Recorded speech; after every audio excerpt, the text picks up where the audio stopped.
승무패 30회차 현미경 분석 2부 첫 번째 경기는 8번 경기로 들어온 북아일랜드와 키프로스의 경기입니다. 저는 북아일랜드의 단통 승리로 가보도록 하겠습니다. 폴더수에 여유가 있으신 분들은 무승부까지 노려보실 것을 추천드리도록 하겠습니다. 아직 현미경 분석 1부를 보지 않으신 분들은 화면 위로 올라가는 링크를 클릭을 하시면 1부 먼저 시청을 하실 수 있습니다. 북아일랜드 같은 경우에는 직전 코소보 원정에서 2대3으로 패배를 당하면서 최근에 A매치 4경기 1무 3패 하락세에 빠져 있습니다.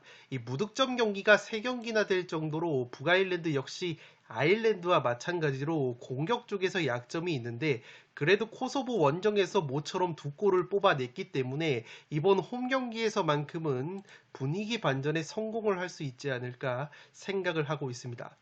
지난 승무패 29회차에서 0대0 무승부가 나오면서 이변을 기록을 했었던 북아일랜드이기 때문에 키프로스를 상대로 또다시 골 결정력에 어려움을 겪는다면 무승부까지 노려볼 수 있는 매치라고 생각이 됩니다. 키프로스 같은 경우에는 그리스 원정에서 0대3으로 대패를 당하면서 마찬가지로 A매치 3경기 1무 2패 하락세에 빠져 있습니다.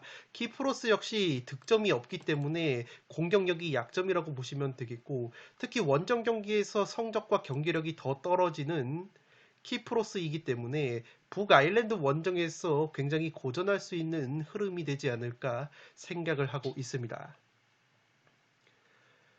살로 코멘트에서 정리를 해드리며 두 팀 모두 A매치 흐름이 좋지가 못합니다. 특히 공격력이 문제인 두 팀인데 북아일랜드 같은 경우에는 그래도 코소보 원정에서 모처럼 2골이나 뽑아내면서 저조했던 득점력에 혀를 뚫었다고 보시면 되겠습니다. 반면에 키프로스 같은 경우에는 최근 A매치 3경기에서 득점이 없고 원정에서는 수비력이 더 떨어지는 약점이 있습니다.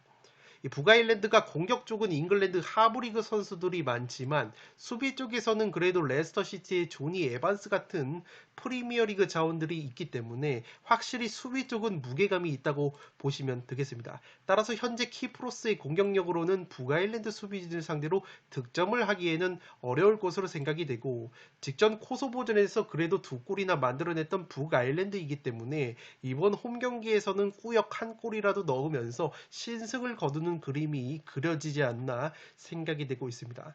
최근 키프로스가 자신들보다 체급이 높은 피파 랭킹이 높은 슬로베니아, 러시아, 크로아티아 같은 팀들을 상대로는 승리를 거두지 못했던 흐름이 있기 때문에 그래도 체급이 높은 북아일랜드를 상대로 어려운 경기를 할 것으로 생각이 됩니다.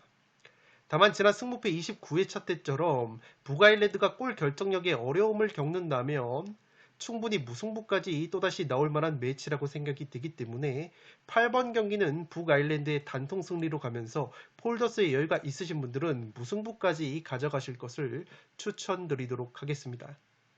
9번 경기는 노르웨이와 스웨덴의 경기인데 승무 투폴로 가면서 노르웨이 사이드로 가보도록 하겠습니다.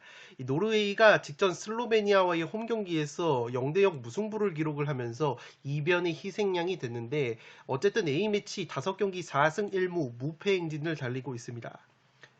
지난 승무패 29회차에서는 스웨덴 원정에서 2대1 승리를 거뒀기 때문에 충분히 홈에서만큼은 스웨덴에게 패배를 당하지 않을 가능성이 높아 보입니다. 최근에 2대1 승리 이전에 스웨덴과 4연속 무승부를 거뒀던 노르웨이이기 때문에 이번 경기 역시 무승부 가능성은 배제할 수 없을 것으로 생각을 하고 있습니다. 직전 슬로베니아전에서 아쉽게 슈팅 20개나 때리고 무득점에 그쳤던 노르웨이이기 때문에 골 결정력을 키울 필요가 있어 보입니다. 그래도 에이스 공격수 홀란드 선수가 A매치 3경기 3골을 넣어주면서 제 몫을 해주고 있기 때문에 확실히 최전방 마무리에 있어서는 스웨덴보다 한 수 위라고 보시면 되겠습니다. 반면에 스웨덴 같은 경우에는 세르비아와의 홈경기에서도 0대1 패배를 당하면서 A매치 4경기 1승 3패 하락세에 빠져 있습니다. 더욱이 스웨덴 같은 경우에는 홈과 원정 성적을 비교해봤을 때 원정에서 성적과 경기력이 떨어지는 팀이기 때문에 노르웨이 원정에서 승리까지 노리기에는 굉장히 어렵지 않을까 싶습니다. 이 주전 수비수 맨유의 린델로프 선수가 부상 여파로 소집이 제외가 됐기 때문에 수비 쪽에서도 공백이 이어지고 있는 스웨덴이고, 그래도 직전 세르비아전에서 경고 누적으로 결장을 했었던 토트넘의 공격수 클루셉스키 선수가 복귀가 가능하기 때문에 스웨덴 같은 경우에는 이 클루셉스키가 활약을 해줘야 될 것으로 생각이 되고 있습니다. 살롱 코멘트에서 정리를 해드리면 이 경기는 최근 노르웨이가 치른 3경기를 들여다볼 필요가 있어 보입니다. 최근 노르웨이가 세르비아, 스웨덴 원정에서 모두 승리를 거뒀는데 당시 노르웨이가 점유율이 30%밖에 되지 않았습니다. 그 말인즉슨 상대에게 주도권을 내주고 경기를 했을 때 이 노르웨이가 오히려 좋은 결과를 가져왔다는 방증인데, 이 반면에 직전 슬로베니아전에서는 홈 경기이다 보니까 노르웨이가 점유율을 약 60%나 가져가고 주도를 했는데 오히려 슈팅 20개를 때리고도 수비적으로 나선 슬로베니아를 상대로 0대0 무승부에 그쳤습니다. 확실히 최근 흐름은 노르웨이가 오히려 주도적인 경기보다는 점유율을 낮게 가져가거나 반반 싸움으로 갈 때 더 좋은 경기력이 나오고 있습니다. 이 스웨덴의 경우에는 최근 2연패 수렁에 빠져 있기 때문에 이번 노르웨이 원정에서 결과가 필요한 상황이기 때문에 아무리 원정 경기라고 할지라도 어느 정도 적극적인 운영이 나올 것으로 생각이 됩니다. 이렇게 된다면 오히려 노르웨이에게 기회가 더 생길 것으로 보이고, 최근 스웨덴의 경우에는 클루세스키 선수가 고군분투를 하고 있지만 다른 공격 자원들의 컨디션이 상당히 떨어져 있습니다. 여기에 수비의 중심이 되는 린델로프 선수 역시 소집이 되지 못했기 때문에 공수 양면에 있어서 경기력이 상당히 떨어져 있다고 보시면 되겠습니다. 반면에 노르웨이 같은 경우에는 에이스 홀란드 선수가 A매치 3경기 3골로 건재하고 A매치 5경기에서 실점이 1골밖에 없을 정도로 수비력까지 준수한 상황이기 때문에 원정에서 경기력이 떨어지는 스웨덴이 승리를 노리기에는 상당히 어려운 경기이지 않을까 싶습니다. 따라서 노르웨이가 충분히 승리를 가져갈 만한 경기라고 생각이 되는데, 오히려 스웨덴이 원정 경기인 만큼 스웨덴이 오히려 소극적인 수비적인 운영을 가져간다면 노르웨이가 직전 슬로베니아전처럼 의외로 고전할 수도 있는 흐름이 나올 수 있을 것으로 보이기 때문에 무승부까지는 안정적으로 가져갈 만한 매치라고 생각이 됩니다. 9번 경기는 승무 투폴로 가보도록 하겠습니다. 10번 경기는 조지아와 불가리아의 경기인데 조지아의 단통 승리로 가보도록 하겠습니다. 폴더스에 여유가 있으신 분들은 독식을 노려보시려면 무승부까지 노려보실 것을 추천드리도록 하겠습니다. 이 조지아가 고공행진을 이어가고 있습니다. 직전 북마케도니아 원정에서도 3대0 완승을 거뒀는데 지난 승무패 29회차에서 불가리아 원정에서 5대2 대승을 거뒀기 때문에 원정에서도 5대2 대승을 거뒀던 불가리아를 상대로 홈에서도 충분히 승리를 가져갈 만한 매치라고 생각을 하고 있습니다. 조지아가 최근에 A매치 8경기에서 무려 7승 1무 무패를 달리고 있고, 최근 A매치 3경기만 놓고 보면 득점이 12골로 경기당 평균 4골을 넣어주고 있기 때문에 공격력이 불가리아보다 훨씬 더 좋다고 보시면 되겠습니다.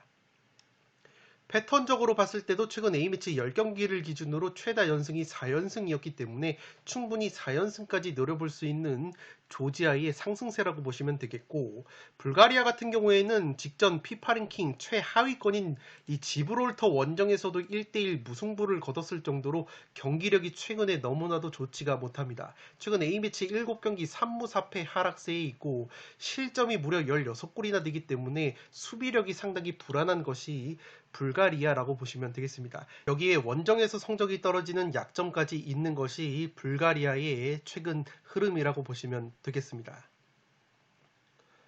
살롱 코멘트에서 정리를 해드리며 최근 두 팀의 경기력을 비교하면 조지아의 승리가 유력해 보이는 매치라고 보시면 되겠습니다. 이미 지난주에 불가리아 원정에서 5대2 대승을 거뒀던 조지아인데 이 직전 북마케도니아 원정에서도 무려 3대0 대승을 거두면서 확실히 조지아가 경기력이 굉장히 좋다고 보시면 되겠습니다. 최근 A매치 8경기 7승 1무 무패를 달리고 있는 조지아이고, 평균 득점이 3경기만 놓고 보면 4골이나 될 정도로 득점력이 살아나고 있는 조지아라고 보시면 되겠습니다. 반면에 불가리아는 지브롤터라는 피파 랭킹 최하위권 팀을 상대로 원정에서 1대1 충격적인 무승부에 그쳤고, 최근 A매치 7경기에서 3무 4패 승리가 없을 정도로 경기력이 상당히 떨어져 있다고 보시면 되겠습니다. 다만 제가 독식픽으로 무승부까지 추천을 드리는 이유는 현재 조지아 쪽으로 투표율이 조금 몰린 감이 있고 이미 네이션스 리그에서 3승을 거둔 조지아이기 때문에 이 조 선두를 달리고 있는 상황에서 여유 있게 로테이션을 가동을 한다면 이 불가리아가 그래도 조지아를 상대로 최근에는 전체적인 상대 전적이 오히려 앞서는 부분이 있기 때문에 이 무승부 정도의 결과는 나올 수도 있지 않을까 조심스레 생각을 하고 있습니다. 따라서 폴더스에 여유가 있으신 분들은 무승부까지 가져가실 것을 추천드리면서 저는 경기력적으로 조지아의 단통 승리로 가보도록 하겠습니다. 11번 경기는 스위스와 포르투갈의 경기인데 스위스의 단통 패배로 가보도록 하겠습니다. 독식 픽 추천으로는 승패 투포를 추천드리도록 하겠습니다.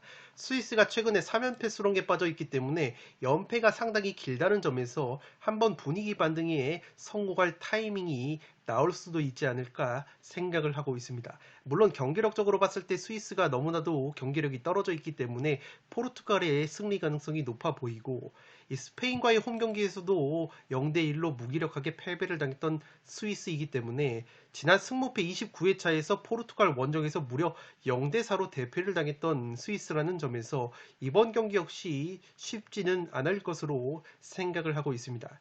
다만 기본적으로 홈발을 받는 스위스이고 최근 A매치 5경기 1무 4패 하락세이지만 그래도 공격 쪽에서 한 방을 보여줄 수 있는 자원이 꽤 있습니다. 엠볼로나 오카포 같은 자원들이 있기 때문에 이 홈발을 받는다면 포르투갈의 로테이션 강도에 따라서 승점 획득의 가능성도 조금은 있지 않을까 생각을 하고 있습니다.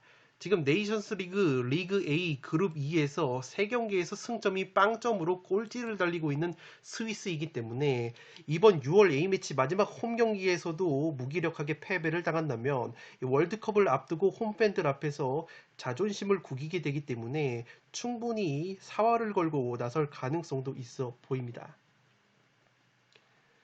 포르투갈 같은 경우에는 무난하게 조 선두를 달리고 있습니다. 체코와의 홈 경기에서도 2대0 깔끔한 승리를 거뒀기 때문에 이번 스위스 원정에서 로테이션을 가동할 가능성도 있어 보입니다. 이 주포 공격수 호날두 선수가 지난주 승무패 29회차에서 스위스를 상대로 2골이나 맹활약을 했는데 호날두 선수가 나이가 많기 때문에 이번 경기는 선발로 나설 가능성은 굉장히 떨어져 보입니다. 맨시티의 측면 수비수 칸셀루 선수가 A매치 3경기 2골 1도움으로 맹활약을 해주고 있기 때문에 확실히 공격적인 측면에서는 포르투갈의 우세가 점쳐지고 있습니다. 살롱 코멘트에서 정리를 해드리면 포르투갈의 로테이션 강도에 따라서 갈릴 것으로 보이는 매치입니다. 포르투갈의 경우에는 3경기 2승 1무 조 선두를 달리고 있는데 이 스페인과 승점이 2점 차이가 나고 있습니다. 다만 네이션스 리그보다는 확실히 다가오는 카타르 월드컵 역시 훨씬 중요하기 때문에 무리해서 포르투갈이 스위스 원정에서 호날두를 비롯한 체력 소모가 큰 주축 자원들을 선발로 기용하지는 않을 것으로 생각이 됩니다. 따라서 승점 여유가 있는 상황에서 포르투갈이 로테이션을 세게 가져간다면 의외로 스위스에게 고전할 수도 있는 매치라고 생각이 됩니다. 스위스의 경우에는 현재 네이션스 리그 3전 전패로 꼴찌를 달리고 있기 때문에 이 경기에서 승점이 반드시 필요한 상황입니다. 물론 스위스 역시 카타르 월드컵이 더 중요하지만 6월 A매치 마지막 홈 경기에서도 무기력하게 패배를 당한다면 월드컵을 준비하는 과정 속에서 사기가 많이 꺾일 것으로 생각이 되고 있습니다. 다만 최근 스위스가 A매치 5경기 1무 4패 경기력 자체가 원체 좋지 못하고 포르투갈의 경우에는 그래도 A매치 기간에 교체 카드를 적절하게 활용을 하고 있기 때문에 어느 정도 체력 안배를 하고 있다는 점에서 여전히 포르투갈의 승리 가능성이 좀 더 높아 보이지 않나 싶습니다. 11번 경기는 스위스의 단통 패배로 가는데 독식을 노려보실 분들은 과감하게 스위스의 승리까지 가져가 보실 것을 추천드리도록 하겠습니다. 12번 경기는 스페인과 체코의 경기인데 스페인의 단통 승리로 가보도록 하겠습니다. 독식을 노려보실 분들은 역시나 무승부까지 가져가 보실 것을 추천드리도록 하겠습니다. 스페인이 스위스 원정에서 1대0 승리를 거두면서 5경기 3승 2무의 A매치 흐름을 보여주고 있습니다. 홈과 원정에서 기복이 없는 성적을 보여주고 있는 스페인인데 지난주 승무패 29회차에서 체코 원정에서 2대2 무승부를 거두면서 이변 결과의 희생양이 됐습니다. 공격수 사르비아 선수가 3경기 1골 1도움을 올려주면서 제 몫을 해주고 있고, 확실히 체코보다는 공격 쪽에서 모라타, 사라비아, 라울 데 토마스, 페란 토레스, 다니 올모 같이 한 방을 보여줄 수 있는 자원이 많다고 보시면 되겠습니다. 다만 스페인 역시 최근에는 한창 좋았던 전성기보다는 공격 파괴력이 떨어져 있기 때문에 스페인 특유의 점유율만 높고 실속은 없는 경기력이 나온다면 지난 승무패 29회차 때처럼 체코를 상대로 무승부로 덜미가 잡힐 수도 있는 매치가 되지 않을까 생각을 하고 있습니다. 체코 같은 경우에는 직전 포르투갈 원정에서 0대2 패배를 당했는데, 체코는 확실히 원정에서 성적이 떨어집니다. 최근에 홈 경기에서는 무패 행진을 달리고 있지만 원정에서는 1승 1무 2패 좋지 못한 흐름을 보여주고 있고, 이 체코 같은 경우에도 최전방 공격 자원인 패트릭 쉬크라는 공격수가 이번 6월 A매치에 소집이 되지 못했기 때문에 최전방에서 공격 마무리 묵직함이 떨어지는 약점이 있습니다.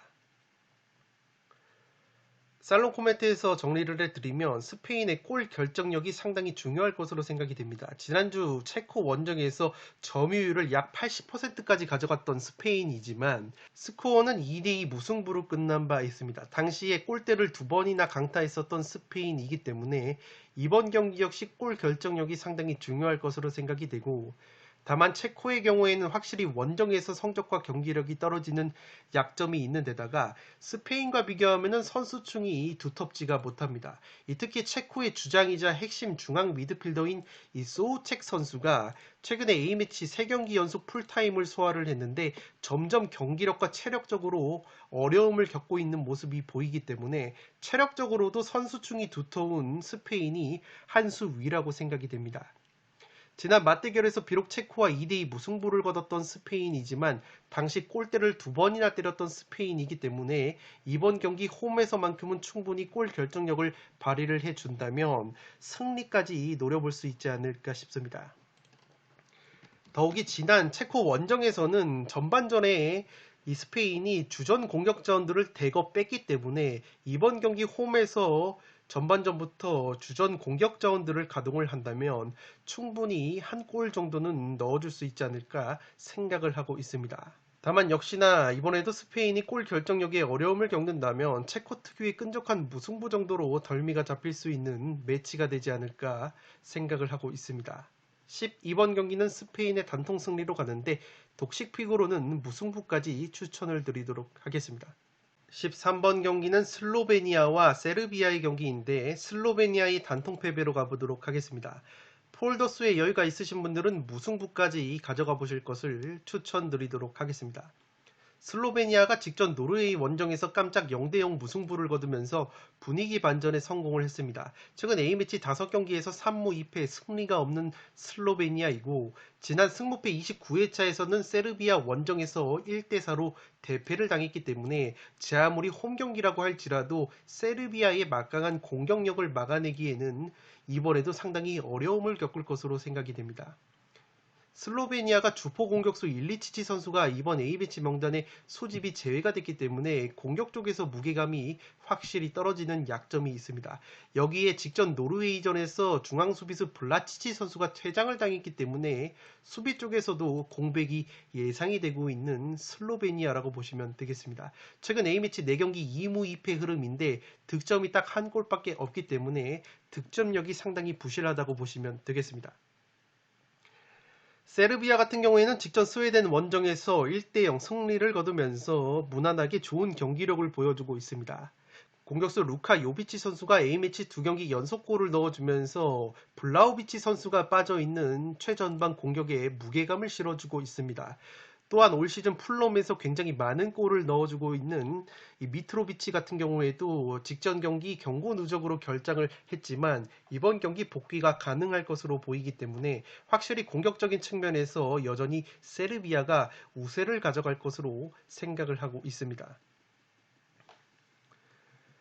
살롱 코멘트에서 정리를 해드리면 이 경기도 세르비아 쪽의 로테이션 강도에 따라서 경기 양상이 달라질 것으로 생각이 됩니다. 이미 노르웨이와 선두 그룹을 형성한 세르비아이기 때문에 세르비아 역시 네이션스 리그도 중요하지만 다가오는 카타르 월드컵이 더 중요하다는 측면에서 무리해서 주전자원들을 혹사시킬 필요는 없기 때문에 어느 정도 체력 안배가 들어갈 수도 있지 않을까 생각을 하고 있습니다. 슬로베니아가 직전 노르웨이 원정에서 0대0 무승부를 거두면서 슬로베니아의 강점이라고 볼 수 있는 수비력이 조금 살아난 것도 이 무승부까지 추천을 드리는 이유고, 이 지난주 맞대결에서 물론 슬로베니아를 4대1로 대파했던 세르비아이기 때문에 여전히 세르비아의 승리 가능성이 높아 보이기는 합니다. 슬로베니아의 수비력이 조금은 살아났지만 직전 노르웨이전에서 주전 중앙 수비수인 이 블라치치가 퇴장을 당했기 때문에 수비 공백이 있는 슬로베니아라고 보시면 되겠습니다. 직전 스웨덴전에서 세르비아의 주포 공격 자원인 미트로비치가 징계로 강제 휴식을 취했기 때문에 모처럼 빵빵한 체력을 앞세워서 미트로비치 선수가 슬로베니아의 수비진을 공략할 수 있지 않을까 생각을 하고 있습니다. 다만 슬로베니아가 수비력이 살아난 점, 세르비아의 로테이션 가능성과 슬로베니아 특유의 홈발을 생각하면 이 경기도 독식픽으로 무승부 정도는 노려볼 수 있는 매치라고 생각을 합니다. 13번 경기는 슬로베니아의 단통 패배로 가는데 폴더스의 여유가 있으신 분들은 무승부까지 가져가실 것을 추천드리도록 하겠습니다. 마지막 경기는 그리스와 코소보의 경기인데 승무 투폴로 가보도록 하겠습니다. 그리스가 최근에 나쁘지 않은 흐름을 이어가고 있습니다. 키프로스와의 홈 경기에서 3대0 완승을 거두면서 최근에 3연승의 상승세를 타고 있습니다. 홈과 원정에서 기복이 없는 성적을 보여주는 것이 그리스이고, 특히 그리스는 홈에서 굉장히 좋은 공격력까지 보여주고 있습니다. 이 코소보와의 상대 전적은 2승 3무로 무승부가 굉장히 많았는데 지난주 승무패 29회차에서는 코소보 원정에서 1대0 승리를 거둔 바 있습니다. 당시에 코소보가 2명이 퇴장을 당했기 때문에 수적 우위가 있었던 그리스이고, 바카세타스라는 공격수가 A매치 3경기 연속골로 맹활약을 해주고 있고, 알크마르의 공격수 파블리디스 역시 직전 키프로스전에서 득점포를 가동을 했기 때문에 상승세를 이어갈 수 있는 그리스라고 보시면 되겠습니다. 수비적인 측면에서도 A매치 5경기에서 실점이 딱 한 골밖에 없기 때문에 짠물 수비라고 보시면 되겠습니다.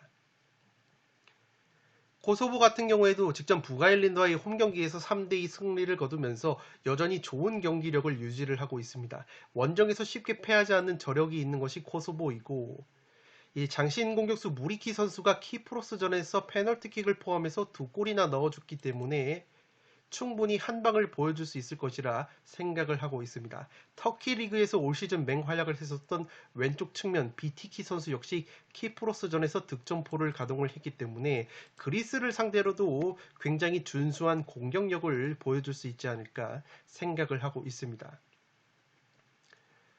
살롱 코멘트에서 정리를 해드리며 최전방 골 결정력과 공격수의 퀄리티에 있어서 그리스의 우위가 보여지는 매치라고 생각이 됩니다. 그리스의 공격수 바카세타스가 A매치 3경기 연속골을 넣어주고 있고, 두비카스, 파블리디스 같은 네덜란드 리그에서 이름을 떨치고 있는 공격 자원까지 있는 것이 그리스라고 보시면 되겠습니다. 여기에 수비적인 측면에서 A매치 5경기 실점 1골 짠물 수비를 보여주고 있는 그리스가 특유의 홈발까지 나온다면 코소보를 상대로 충분히 승리를 따낼 만한 매치라고 생각이 됩니다. 다만 코소보가 지난주 그리스와의 홈경기에서 0대1로 패배를 당했지만 당시에 2명이나 퇴장을 당했음에도 스코어는 0대1로 그렇게까지 밀리지 않는 경기를 펼쳤고, 실제 경기 내용 자체도 대등했다고 보시면 되겠습니다. 코소보 역시 직전 북아일랜드와의 홈경기에서 3대2 승리를 거뒀고, 그 과정에서 주포 공격수 무리키 선수가 모처럼 2골이나 넣어줬기 때문에 최근 그리스 코소보 매치업 자체가 무승부가 상당히 많았던 매치인 만큼 이 경기 역시 최대치로 무승부 정도는 충분히 노려볼 만한 매치라고 생각이 됩니다. 14번 경기는 승무 투폴로 가보도록 하겠습니다. 네, 이것으로 14억 6천만원 이월된 승무패 30회차 현미경 분석 1부와 2부를 모두 마치도록 하겠습니다. 현미경 분석에서 말씀을 드리지 못한 추가적인 조합픽 같은 경우에는 멤버십 킹 등급으로 가입을 하시면 확인을 하실 수 있습니다. 끝으로 영상이 도움이 되신 분들은 좋아요와 구독 버튼을 눌러주시면 풋볼살롱 채널에 크나큰 힘이 됩니다. 구독 버튼 옆에 종 모양의 알림 설정을 해주시면 그 누구보다 빠르게 양질의 축구 승무패 프로토 관련 분석 컨텐츠를 만나보실 수 있습니다. 지금까지 풋볼살롱이었습니다. 감사합니다.